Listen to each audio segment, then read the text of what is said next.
नमस्कार दोस्तों, welcome back to हॉलीबॉली explainer. तो दोस्तों आज मैं एक्सप्लेन करूंगा एक super natural horror mystery movie को। इस मूवी का नाम है द वॉचर्स। इस मूवी को डायरेक्ट किया है जाने माने डायरेक्टर एम नाइट श्यामलान की बेटी ईशाना नाइट श्यामलान ने। तो आप समझ ही सकते हैं कि मूवी कितनी ज्यादा बेहतरीन होने वाली है। और ऐसे ही बेहतरीन मूवीज के एक्सप्लेनेशन के लिए चैनल को सब्सक्राइब जरूर कर लेना। तो चलिए इसी के साथ एक्सप्लेनेशन को शुरू करते हैं। तो मूवी की शुरुआत होती है घने जंगल को दिखाने से, जहाँ पर हम एक जॉन नाम के आदमी को डरा हुआ देखते हैं जो कि अपनी जान बचाने के लिए जंगल से निकलने की कोशिश कर रहा था। लेकिन काफी देर तक भागने के बाद भी जॉन को जंगल से बाहर निकलने का रास्ता कहीं पर भी नहीं मिलता। साथ ही जॉन देखता है कि उसकी घड़ी भी पूरी तरह से बंद हो चुकी थी और ये बात यहाँ पर बहुत ही ज्यादा अजीब थी। और इसी तरह भागते भागते जॉन एक साइन बोर्ड तक आ जाता है। उस बोर्ड के ऊपर लिखा हुआ होता है पॉइंट ऑफ नो रिटर्न 108। और जैसे ही शाम होती है तो अचानक से जंगल के सभी पक्षी उड़कर एक जगह पर चले जाते हैं। साथ ही जॉन यहाँ पर नोटिस करता है कि पूरे जंगल में अजीब सा सन्नाटा हो गया था। और तभी जॉन को अचानक से किसी भयानक से क्रीचर की आवाज आने लगती है जो कि बहुत ही ज्यादा भयानक था। इससे पहले कि जॉन यहाँ पर कुछ भी समझ पाता, वो क्रीचर जॉन को अपने साथ घसीट कर ले जाता है। और इसी के साथ ये सीन यहाँ पर शिफ्ट हो जाता है। इसके बाद हम देखते हैं एक मिया नाम की लड़की को जो कि आयरलैंड में रहती है। और मिया अपना गुजारा करने के लिए एक पेट शॉप के अंदर काम किया करती थी। इसी बीच वहाँ पर मिया के बॉस आते हैं जो कि मिया को एक काम देते हैं। सबसे पहले तो वो उसे एक गोल्डन पैरेट दिखाते हैं और उसे कहते हैं कि तुम्हें इस पैरेट को बेलफास्ट के एक जू में डिलीवर करने के लिए जाना है। मिया यहाँ पर अपने बॉस की बात मान जाती है और इसके बाद वो उस तोते को लेकर अपनी गाड़ी से जाने लगती है ताकि वो इस गोल्डन पैरेट को बेलफास्ट के जू में डिलीवर कर सके। रास्ते में मिया के पास उसकी जुड़वा बहन का फोन आता है जिसका नाम लूसी है। लूसी यहाँ पर मिया को याद दिलाती है कि आज उसे अपनी मॉम की डेथ एनिवर्सरी में जाना था। और यहाँ पर इनकी बातों से हम जान पाते हैं कि मिया की मॉम की डेथ 16 साल पहले हो गई थी, यानी कि आज ही के दिन। लेकिन यहाँ पर जो मिया होती है वो अपनी मॉम की मौत का जिम्मेदार अपने आप को मानती है, इसीलिए वो सबसे अलग रहती है। साथ ही वो अपनी बहन जिसका नाम लूसी है उससे भी ज्यादा बात नहीं करती। इसके बाद हम देखते हैं कि मिया बेलफास्ट के जू में जाने के लिए एक जंगल से टर्न ले लेती है। इस रास्ते पर आते ही अचानक से मिया की कार का रेडियो खराब हो जाता है और साथ ही हम देख पाते हैं कि मिया का फोन भी यहाँ पर डेड हो गया था। और थोड़ा आगे जाते ही अचानक से मिया की कार भी खराब हो जाती है। मिया को यहाँ पर कुछ भी समझ में नहीं आता, इसीलिए वो बाहर उतर कर देखती है कि उसके सामने एक बोर्ड लगा हुआ था। उस बोर्ड के ऊपर लिखा था point of the no return. पर मिया ये देखकर यहाँ पर कुछ भी समझ नहीं पाती। इसके बाद वो उस तोते को लेकर आगे जाने लगती है इस उम्मीद में कि शायद उसे जंगल में कोई हेल्प के लिए मिल जाएगा। लेकिन ये जंगल है, यहाँ पर दूर दूर तक कोई भी नहीं था। और इसके बाद मिया वापस से अपनी कार के पास जाने लगती है। पर जैसे ही वो वहाँ पर पहुँचती है वो देखती है कि वहाँ से उसकी कार गायब हो चुकी थी। ये देखकर यहाँ पर मिया के होश पूरी तरह से उड़ गए थे। और जैसे ही वहाँ पर अंधेरा होना शुरू होता है, यानी कि जैसे ही वहाँ पर शाम होती है, तो अचानक से सभी पक्षी एक साथ उड़कर कहीं पर जाने लगते हैं। चारों तरफ अचानक से वहाँ पर बहुत ही ज्यादा सन्नाटा हो गया था, जिससे मिया यहाँ पर बहुत ही ज्यादा डर जाती है। तभी इसी बीच मिया की नजर वहाँ पर एक बूढ़ी औरत पर पड़ती है जो कि मिया से कहती है कि अगर तुम्हें अपनी जान बचानी है तो फौरन अंदर आ जाओ। अब क्योंकि मिया के पास यहाँ पर कोई और ऑप्शन भी नहीं था, इसीलिए वो भागना शुरू कर देती है और वो बूढ़ी औरत मिया को अंदर ले लेती है। मिया देखती है कि ये जगह एक बंकर जैसी थी और उस बूढ़ी औरत का नाम था मैडलिन। साथ ही वहाँ पर दो और लोग भी थे जिनका नाम होता है डैनियल और सियारा। और अब मैडलिन यहाँ पर मिया को बताना शुरू करती है कि हम लोग इस जगह को कूप कहते हैं और शाम होते ही वॉचर्स नाम के क्रीचर्स कूप की ग्लास वॉल के जरिए हमें देखने के लिए आते हैं। यानी कि वॉचर्स नाम के क्रीचर्स हमें ऑब्जर्व करते हैं और रात को जो भी बाहर रह जाता है, यानी कि रात को जो भी जंगल में रह जाता है, तो वॉचर्स नाम के क्रीचर्स उसे बुरी तरह से मार देते हैं। ये सब बताने के बाद मैडलिन मिया से कहती है कि तुम यहाँ पर पूरी तरह से सुरक्षित हो, लेकिन जिंदा बचे रहने के लिए तुम्हें कुछ रूल्स को फॉलो करना होगा। पर हम यहाँ पर देखते हैं कि मिया को यहाँ पर मैडलिन की बातें बिल्कुल भी समझ में नहीं आ रही होती हैं। इसके बाद हम देखते हैं कि यहाँ पर जो मैडलिन होती है वो मिया को यहाँ पर गिलास वॉल के पास खड़े होने को बोलती है, क्योंकि वहाँ पर रोज की तरह वॉचर्स उन्हें देखने के लिए आने वाले थे। और इसी बीच हम बाहर से वॉचर्स की आवाज को सुन पाते हैं, यानी कि सच में यहाँ पर वॉचर्स नाम के क्रीचर्स थे जो कि इन लोगों को कूप की ग्लास वॉल के जरिए देख रहे थे। मैडलिन यहाँ पर मिया को बताती है कि वॉचर्स आज यहाँ पर बहुत ही ज्यादा खुश हैं, क्योंकि काफी समय के बाद यहाँ पर कोई नया मेंबर आया है। और यहाँ पर मिया की ही बात हो रही थी, लेकिन मिया को यहाँ पर अभी भी कुछ भी समझ में नहीं आ रहा था। इसीलिए मिया अगली सुबह वहाँ से जाने लगती है, क्योंकि उसे ये सब यहाँ पर बहुत ही ज्यादा अजीब लग रहा था और वो यहाँ पर रुकना नहीं चाहती थी। लेकिन जब मिया बाहर जाने का रास्ता देख रही होती है, तभी उसे जंगल में एक औरत का साया नजर आता है, जिसे देख यहाँ पर मिया बहुत ही ज्यादा डर जाती है। इसीलिए वो वहाँ से भागने लगती है। मिया यहाँ पर सन की डायरेक्शन में भाग रही थी ताकि उसे जंगल से बाहर निकलने का रास्ता मिल सके। लेकिन तभी मिया देखती है कि वहाँ पर दूर दूर तक जंगल है, यानी कि इस जंगल से बाहर निकल पाना लगभग नामुमकिन था।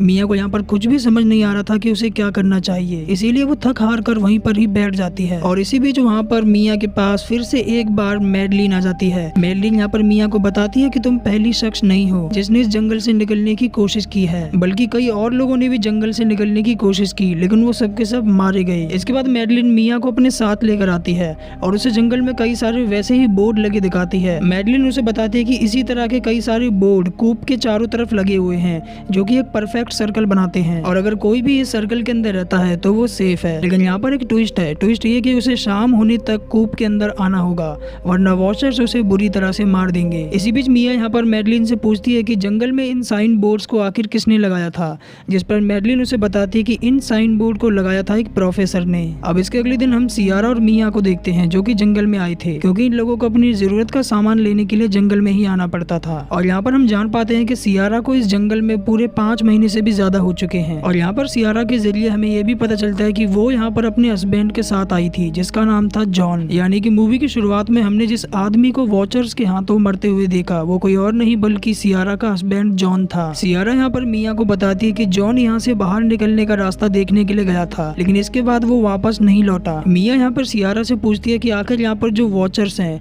वो क्या चाहते हैं। सियारा यहाँ पर उसे बताती है कि मैडलिन की यहाँ पर एक थियरी है कि वॉचर्स हम लोगों को पागल तक भी कर सकते हैं। ये सब बताने के बाद सियारा मिया को अपने साथ लेकर आती है और वो उसे जंगल में कई सारे गड्ढे बने हुए दिखाती है। वो उसे बताती है कि दिन के उजाले में जो वॉचर्स हैं वो इसी के अंदर रहते हैं और रात होते ही वो बाहर आ जाते हैं, क्योंकि वॉचर्स यहाँ पर धूप यानी उजाले में बिल्कुल भी नहीं आ सकते। इसी बीच मिया उससे पूछती है क्या तुमने कभी वॉचर्स को देखा है, जिस पर सियारा उससे कहती है कि वॉचर्स को देखने के बाद कोई जिंदा बच ही नहीं पाता। वेल इसके बाद हम देखते हैं कि मिया और सियारा वापस से कूप में आ जाते हैं क्योंकि वहाँ पर शाम होने वाली थी। और यहाँ पर जो मैडलिन होती है वो मिया को सरवाइव करने के लिए कुछ रूल्स बताती है। वो मिया को बताती है कि शाम होते ही कूप के अंदर वापस आ जाना, कभी भी कूप की ग्लास वॉल की तरफ अपनी बैक मत करो, साथ ही जंगल में जो गड्ढे बने हुए हैं उनके पास जाने की कोशिश बिल्कुल भी मत करो, और शाम के बाद कूप के गेट को खोलने की कोशिश कभी भी मत करो, चाहे इसके लिए कितनी भी बड़ी इमरजेंसी क्यों ना आ जाए। इसके बाद मैडलिन उसे बताती है कि इन्हीं रूल्स को फॉलो करके हम लोग सरवाइव कर रहे हैं, इसीलिए तुम्हें भी इन रूल्स को अच्छे से फॉलो करना होगा। उसी रात को हम देखते हैं कि जब मिया यहाँ पर गिलास वॉल के पास खड़ी थी तो उसे बाहर से वॉचर्स की आवाज नहीं आती। वो गिलास पर कान लगाकर सुनने की कोशिश भी कर रही थी, लेकिन यहाँ पर उसे कुछ भी सुनाई नहीं दिया। पर तभी यहाँ पर मिया गलती से अपनी बैग को गिलास की तरफ कर देती है और तभी इसके अगले पल यहाँ पर जो वॉचर्स होते हैं वो बाहर से गुस्से में घुर्राने लगते हैं, जिससे यहाँ पर जो मैडलिन होती है वो समझ जाती है कि वॉचर्स यहाँ पर बहुत ही ज्यादा गुस्से में आ गए हैं। इसीलिए मैडलिन यहाँ पर मिया को गिलास वॉल के सामने बिल्कुल सीधा खड़े होने को बोलती है और इसके थोड़ी देर बाद वहाँ पर अचानक से शांति हो जाती है, यानी कि वॉचर्स चले गए थे। अगली सुबह मिया और डैनियल यहाँ पर जंगल जाते हैं लकड़ी लेने के लिए और यहाँ पर हमें डैनियल से पता चलता है कि उसे यहाँ पर 8 महीने से भी ज्यादा हो गए हैं और उसने भी अभी तक यहाँ पर एक भी वॉचर को नहीं देखा था।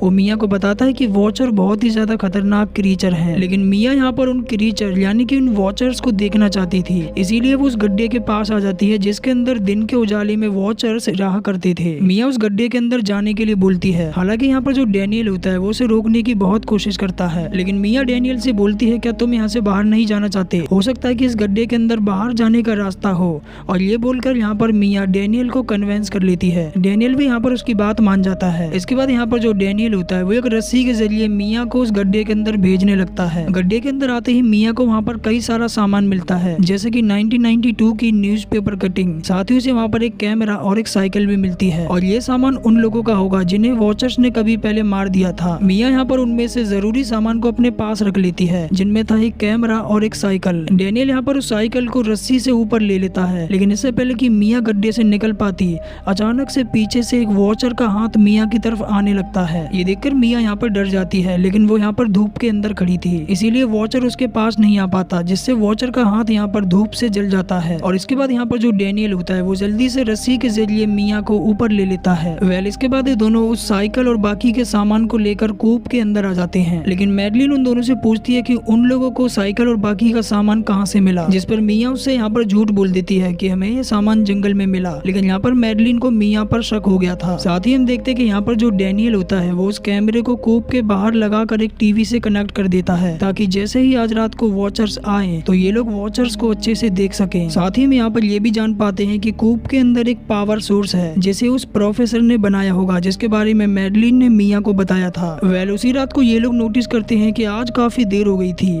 और अभी तक यहाँ पर एक भी वॉचर इन्हें देखने के लिए नहीं आया था और ये बात यहाँ पर इन चारों को हैरान कर देती है। लेकिन तभी अचानक से कोई कूप के दरवाजे को नॉक करता है। मैडलिन यहाँ पर पूछती है कि बाहर कौन है, तो इन लोगों को अचानक से बाहर से जॉन की आवाज आती है, जो कि यहाँ पर काफी ज्यादा डरा हुआ था। जॉन यहाँ पर जल्दी से गेट खोलने के लिए बोल रहा था। सियारा यहाँ पर बहुत ही ज्यादा खुश हो जाती है, उसे ऐसा लग रहा था कि जॉन वापस आ गया है और बाहर लगे कैमरे के जरिए इन लोगों को खाली जॉन के पैर ही दिख रहे थे। लेकिन तभी यहाँ पर जो मैडलिन होती है वो सियारा से कहती है कि ये जॉन नहीं हो सकता, ये जरूर वॉचर होगा जो कि हमें मैनिपुलेट करने की कोशिश कर रहा है। वो सियारा से कहती है कि तुम जॉन से कुछ ऐसा पूछो जिसके बारे में बस तुम दोनों को ही पता हो। और अब सियारा जॉन से पूछती है कि तुम मुझे उस बुक का नाम बताओ जो बुक तुमने मुझे कभी गिफ्ट की थी। लेकिन यहाँ पर जो जॉन है वो उसे आंसर नहीं दे पाता। ये लोग समझ जाते हैं कि ये वॉचर था ना कि जॉन। लेकिन तभी अचानक से कई सारे वॉचर्स वहाँ पर आ जाते हैं जो कि कूप की ग्लास वॉल को तोड़ने की कोशिश करते हैं। साथ ही उन्होंने इनके कैमरे को भी तोड़ दिया था। इसीलिए मैडलिन यहाँ पर सबकी जान बचाने के लिए उन तीनों के साथ कूप की ग्लास वॉल के सामने खड़ी हो जाती है,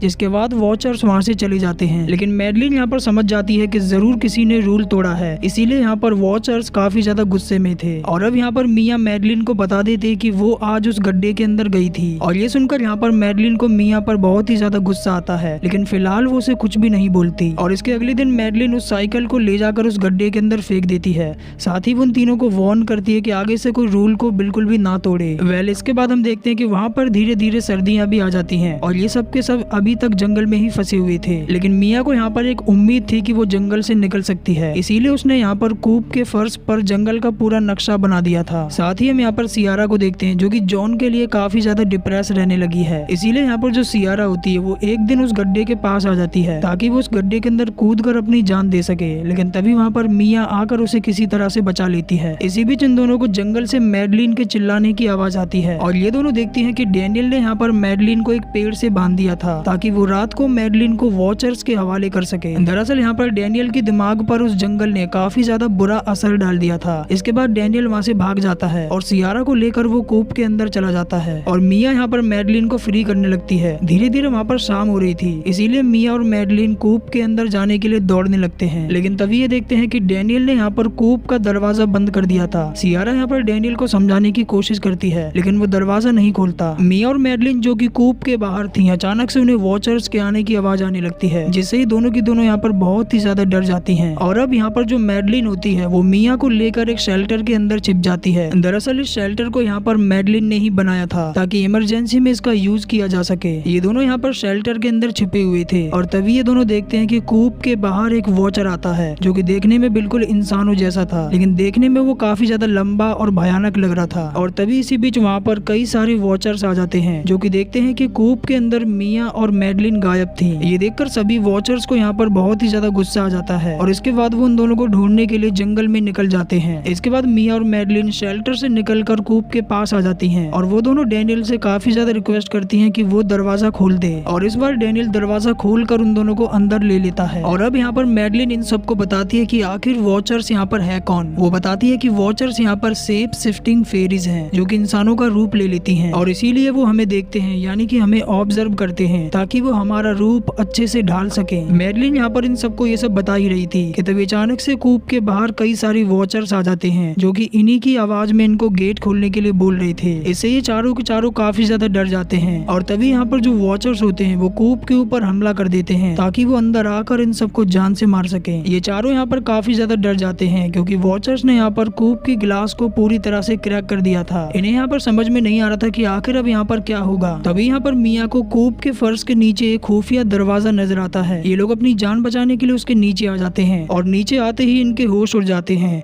ये देखते हैं कि ये जगह एक बंकर जैसी थी जहाँ पर काफी सारा फूड सप्लाई और जरूरी सामान था और यहाँ पर हमें पता चलता है कि इस जगह को एक प्रोफेसर ने बनाया था। इन लोगों को वहाँ पर प्रोफेसर का कंप्यूटर भी नजर आता है जिसके अंदर लगभग 300 के आसपास वीडियोस थी और हर वीडियो में प्रोफेसर ने इस जगह के बारे में कुछ ना कुछ बताया था। मिया यहाँ पर जब पहली वीडियो को प्ले करती है तो यहाँ पर हमें पता चलता है कि इस जगह को किसी और ने नहीं बल्कि प्रोफेसर ने ही बनाया था ताकि वो यहाँ पर एनिमल के ऊपर रिसर्च कर सके। लेकिन प्रोफेसर को यहाँ पर खतरनाक क्रीचर्स के बारे में पता चला जो कि थी वॉचर्स। अगली वीडियो में यहाँ पर प्रोफेसर बताते हैं कि वॉचर्स फेरीज हैं जो कि इंसानों का रूप ले लेती हैं, इसीलिए वो इंसानों को ऑब्जर्व करती हैं। और एक दिन प्रोफेसर ऐसे ही एक वॉचर यानी कि एक फेरी को पकड़कर अपने साथ लेकर आ गई थी। और इसके बाद ये लोग लास्ट वीडियो को प्ले करते हैं, यानी कि वीडियो वीडियो नंबर 300 को। इस वीडियो के अंदर प्रोफेसर यहाँ पर बहुत ही ज्यादा डरे हुए होते हैं। वो बताते हैं कि मैंने इस जंगल में आकर बहुत बड़ी गलती की है। आगे इस वीडियो में प्रोफेसर इस जंगल से निकलने का रास्ता भी बताते हैं ताकि इन फ्यूचर अगर कोई इस जगह पर आकर फंस जाए तो वो निकल सके। प्रोफेसर बताते हैं कि मैंने नदी के पास एक बोट को छिपा दिया है और बोट के पास जाने के लिए यानी कि नदी के पास जाने के लिए तुम्हें पक्षियों को फॉलो करना होगा। प्रोफेसर रिक्वेस्ट करते हैं कि अगर कोई भी इस जंगल से निकल जाए तो वो सबसे पहले मेरी यूनिवर्सिटी में जाकर मेरे सारे रिसर्च डेटा को डिस्ट्रॉय कर दे ताकि किसी को भी यहाँ पर वॉचर्स के बारे में पता ना लगे। और इतना बताने के बाद प्रोफेसर ऊपर कूप में जाकर उस फेरी यानी कि उस वॉचर को गोली मार देते हैं जिसे वो अपने साथ पकड़ कर लेकर आए थे और इसके बाद वो अपनी भी जान ले लेते हैं। अब क्योंकि मिया और बाकी सबको यहाँ से निकलने का रास्ता मिल गया था इसीलिए सुबह होते ही ये चारों के चारों वहाँ से निकल जाते हैं। साथ ही मिया यहाँ पर उस गोल्डन पैरेट को भी आजाद कर देती है जिसके बाद ही उस पैरेट को फॉलो करते हुए उसके पीछे निकल जाते हैं। आगे जाने पर इन्हें एक जगह पर स्टोन मार्क नजर आता है जो कि जमीन के ऊपर बना हुआ था और उस स्टोन मार्क के ऊपर यहाँ पर फेरीज की पिक्चर बनी हुई होती है। और मैडलिन यहाँ पर बताती है कि पुराने समय में वॉचर्स यानी कि फेरीज इंसानों के साथ ही रहा करते थे मगर एक दिन इंसानों ने फेरीज को चीट किया जिसके बाद फेरीज यानी कि वॉचर्स और इंसानों के बीच में एक युद्ध हो गया और इंसानों ने फेरीज को इसी जंगल के अंदर जमीन के नीचे कैद कर दिया। लंबे समय तक जमीन के नीचे कैद रहने के बाद फेरीज ने अपने पंख और अपनी मैजिक पावर को पूरी तरह से खो दिया जिसके चलते उनका धूप में निकलना पूरी तरह से मुश्किल हो गया।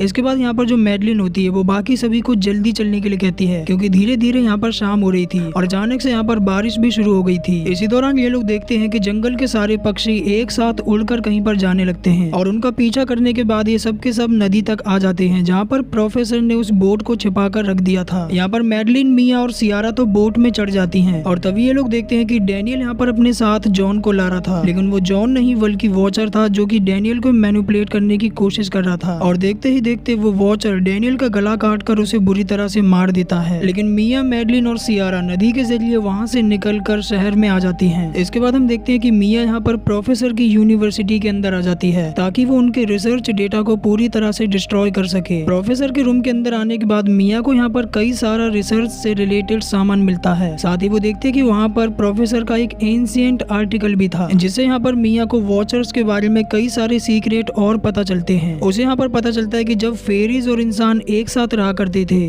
तो वो आपस में यहाँ पर रिलेशन भी बनाया करते थे और उससे जो उनके बच्चे होते थे उन्हें कहा जाता था हाइब्रिड जिनके पास अलग ही पावर्स होती थी यानी कि वो आधे इंसान और आधे वॉचर्स यानी कि फेरीज हुआ करते थे। इसी बीच हम देखते हैं कि मिया को यहाँ पर कुछ फोटोज भी मिलते हैं जिन्हें देखने के बाद यहाँ पर मिया पूरी तरह से हैरान हो जाती है। इसके बाद मिया सियारा के पास जाकर उसे वो फोटोज दिखाती है और यहाँ पर रिवील होता है कि यहाँ पर जो मैडलिन है वो प्रोफेसर की वाइफ थी। इसी बीच मिया यहाँ पर सियारा को मैडलिन का डेथ सर्टिफिकेट दिखाती है जो कि उसे प्रोफेसर के रूम से मिला था और यहाँ पर हमें पता चलता है कि मैडलिन की मौत तो 2001 में कैंसर से हो गई थी यानी कि जिस मैडलिन के साथ ये लोग जंगल में थे वो कोई और नहीं बल्कि एक हाइब्रिड है। और यहाँ पर हमें पता चलता है कि ये वही वॉचर थी जिसे प्रोफेसर ने पकड़ा था। दरअसल प्रोफेसर को जब यहाँ पर पता चला कि वॉचर्स यहाँ पर मरे हुए लोगों का भी रूप ले सकते हैं तो उन्हें अपनी वाइफ को वापस लाने का एक रास्ता मिल गया था। लेकिन जल्द ही प्रोफेसर को समझ में आ गया कि वॉचर और इंसान में बहुत ज्यादा फर्क होता है। तभी यहाँ पर एक और ट्विस्ट आता है। हम देखते हैं कि जिस सियारा से मिया यहाँ पर बात कर रही थी वो सियारा नहीं बल्कि मैडलिन थी जिसने यहाँ पर सियारा का रूप ले रखा था। इसी बीच हम देखते हैं कि वहाँ पर असली सियारा भी आ जाती है जिसे यहाँ पर मैडलिन जॉन का रूप लेकर उसे मार कर जख्मी कर देती है। इसके बाद वो मिया को मारने के लिए आगे बढ़ती है लेकिन उसे मारने से पहले वो उसे बताती है कि मुझे वॉचर्स ने अपने ग्रुप से अलग कर दिया और ये सब इंसानों की वजह से हुआ है क्योंकि मैं एक हाइब्रिड थी और वॉचर्स ने मुझे अपने से बिल्कुल अलग समझा। लेकिन तभी मिया उसे बताती है कि इंसान तुम्हारे दुश्मन नहीं है बल्कि तुम तो खुद एक आदि इंसान हो। तुमने जंगल में हमारी मदद की और हमें हर परेशानी से बचाया और साथ ही तुम एक आदि फेरी यानी कि तुम एक आदि वॉचर भी हो। इसी बीच हम देखते हैं कि मिया की बातें सुनकर यहाँ पर मैडलिन को कुछ होने लगता है